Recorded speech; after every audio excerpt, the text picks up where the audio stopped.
What's up, people? Welcome to my new series called Memoirs of a Gamer.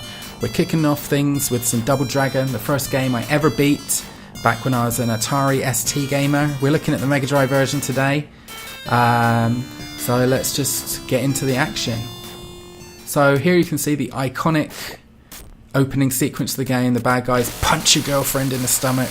You rush outside and start beating the fuck out of them and have to rescue your girlfriend. So you're playing as Billy Lee in the blue. His brother Jimmy Lee, who always wears the red, can accompany him on two-player missions.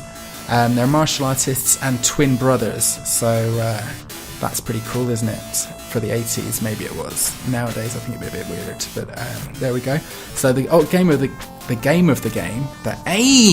of the game is to rescue Billy's girlfriend, who's been kidnapped by the boss of the game, who you saw a moment ago.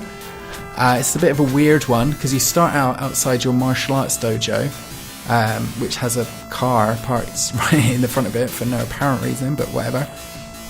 Anyway, you start out outside your martial arts dojo and follow the gang of kidnappers to their hideout, which is in a cave, and they never explain why a criminal gang, instead of like having a nightclub or like some kind of front business or something like that to hide from the cops, instead they live in a cave in the mountains full of spikes and rolling logs and boulders and all kinds of traps, and they just live there. I'd never explained why, and I never understood why, but there it is. So that's the game, and that's what you have to do. So the twist to this game, the thing that makes it interesting, is once you beat the final boss, it turns out that the girlfriend can't choose between Billy and Jimmy which one she wants to go home with. So you and your twin brother fight to the death to decide who gets to keep the girl. It's a pretty cool twist as games go, because it's a PvE game all the way through. It's a co-op game. You're like fighting the bad guys together and like, you know, backing each other up and all that kind of stuff. And then at the very end of the game, after you beat the final boss, suddenly it's PvP and you have to like fight each other to the death. That's really cool. Hadn't been done before Double Dragon, hasn't been done since. That's what makes this game kind of interesting. I spent months mastering this game. So you can see me here fighting a Durdur, as we used to call them, because on the ST version, when you killed them, when they hit you, they'd go duh, like that. And so we just used to call them Durdurs because it was the easiest thing to call them. They're like sort of mini bosses, kind of, I guess. Not really mini bosses, but like really tough enemies.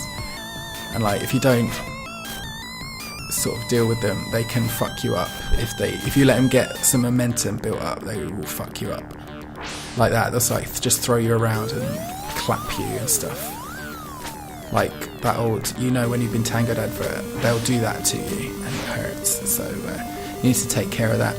So yeah, going back to the game, it's pretty much how I remember it.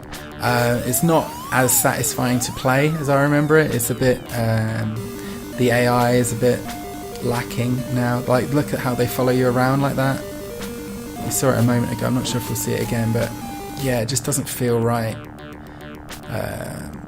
Maybe it's because I'm playing a Mega Drive version, not the ST version, so maybe that's got something to do with it. But yeah, it's not how I remember it. Although it is 28 years old, this game, by now, so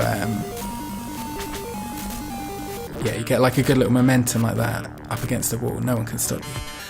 Yeah, it's not as fun as I remember it, but like I've got some good memories of this game, so there we go. Double Dragon, and from 1987. Excellent.